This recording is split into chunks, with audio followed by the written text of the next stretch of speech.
Okay. One Piece chapter 1064. I'm gonna go ahead and say it. I am completely intrigued by what we're seeing at the end of the chapter where you have Dragon and Vegapunk and they're speaking via transponder snail. Very interesting. Very interesting. What does Dragon have with Vegapunk? What is Oda cooking right here? I want to know. Yo, I feel like a little kid right now, man. Like the way that One Piece is able to consistently give me moments where I'm expecting this to be like a super action heavy chapter, like where the whole thing is like Law versus Blackbeard. However, Oda will then subvert my expectations and then give me something like this where I feel like a little kid experiencing a series all over again for the first time. Like the magic of being able to toy with the emotions of your readers to the degree that Oda does, it is such great writing, man.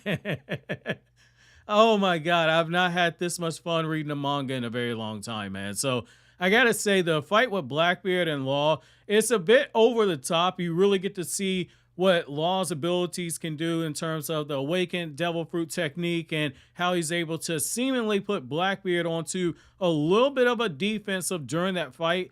You see the two of them just whipping out attack after attack. At one point, you see that Law is able to actually stab Blackbeard right through the stomach. And at first, I'm like, yo, he finally got Blackbeard down. However, that's not exactly what takes place. And what we find out is that all the members of Law's crew, they've all eaten devil fruits. And I found that to be a very cool decision right there. Because on one hand, I understand the reason why Law would take that gamble, because they're in the home stretch now. And they need to go ahead and basically check off every box that they can get. So if somebody needs to get stronger, eat yourself a devil fruit, train that bad boy up, get used to the abilities, and start pulling your weight in a more meaningful way, because the battles from this point onward are only going to get more and more crazy, and they're getting so close to the final poneglyph and being able to go to the last island and get the One Piece. So Law basically went all chips in, and I'm going to be very curious to see if like Luffy does that with the Straw Hats, because I actually like what Law did here. I've been a big proponent, like I want all the Straw Hats to have a devil fruit. I really feel like that's the one thing that that crew needs in order to just take that next step of being unbeatable. Like as they are right now, they mollywop anybody that gets in their way. They are quickly becoming very powerful, and it makes you go back to what Aokiji said when he first met Luffy. He's like, man, you know, they're not taking you guys seriously, but when I think about the potential what you guys could develop into, I am really alarmed. When you go back to, I think that was Long Ring Island when Aokiji said it, that is always something that stuck with me. So the fact that like Law is taking his crew and taking that next step, I really want to see what Luffy's response that's going to be. Now, what I like about this also is that we get an update on Pudding, and I like how Pudding's like, look, you know, if Mama's still alive, you ain't gonna be talking to me like this much longer. And it's just kind of teasing the inevitable return of Big Mom. You can definitely see a situation where Big Mom is definitely coming for her daughter. That's not going to be something that she takes lightly. And what I like is that we shift over right when the Blackbeard versus Law fight looks like it's going to take up to another level. You have Akainu, and he's sitting there and he's getting super pissed off because it's like, man, nobody told me being Fleet Admiral would be this frustrating, because you can tell he just wants to go out there and start kicking some ass, but he can't do it in the position he's in right now. And it kind of just makes you look at the entire situation he's in, because at the end of the day, he's probably in the position that most people aspire to get to. But it's one of those things where it's like the dog that finally catches the car. What do you do when you finally get it? Well, that's where Akainu is right now. It's like you got the position, so it's not exactly what you thought it would be. So what's going to be your next step moving forward?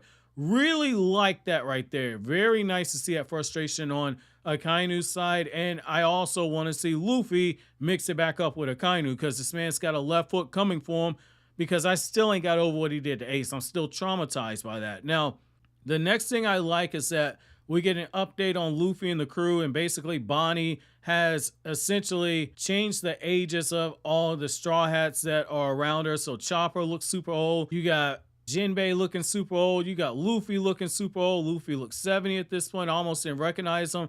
You got Bonney, and Bonney looks super young. She's in that child form again.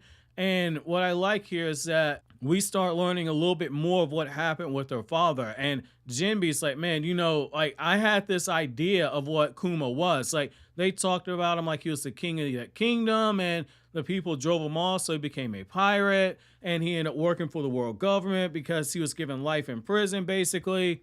And so he allowed his body to get experimented on, but he must have done some really foul things if he was ever called a tyrant, if he was ever put in jail for a lifetime sentence. And you get this moment where the moment that Bonney hears that, she absolutely snaps. And it's our really big sign that like something else is going on with Kuma. And it's one of those things where I want to know more. Like I feel like we know a little bit about Kuma, but I want to know more now. Like the way that Bonney is being used as a plot device to start making you view the character in a different light and start planting the seeds for whatever big reveal Oda has.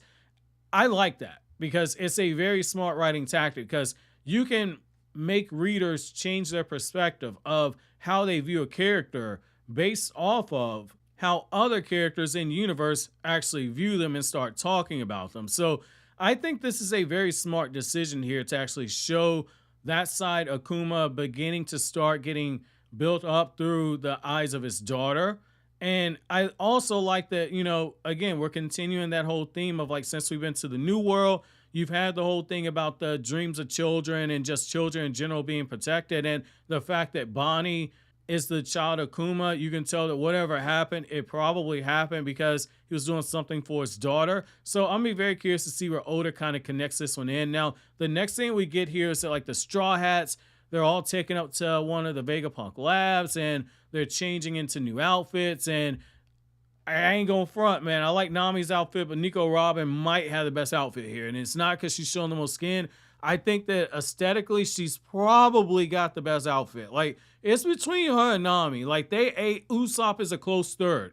Like, those three, like, they're, like, right there. The top two are the women. Usopp 8. Sanji, man, my man need to go back to wearing them long leg pants. Because, like, all that hair that we've seen on this man's shins and everything, I ain't really messing with that right there. My man's got some super hairy legs. Now, we end the chapter off where you have Dragon and Vegapunk and they're speaking.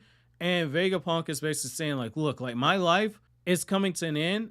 And Dragon's like, dude, like don't even joke like that. You're not telling funny jokes. And Vegapunk says like, hey, you need to go ahead and hear me out. So I'm going to say right now, man. So my big question is going to be, what is Oda cooking up here with Vegapunk? Because this can go one or two ways. We can either make Vegapunk a more sympathetic character, or this could be something where we learn more about Dragon, which I'm hoping that's going to be the case. I hope that we don't get something that kind of makes us start viewing Vegapunk in a different light, a more sympathetic light, because you can tell we're clearly getting that with Bonney and we're getting it with her father.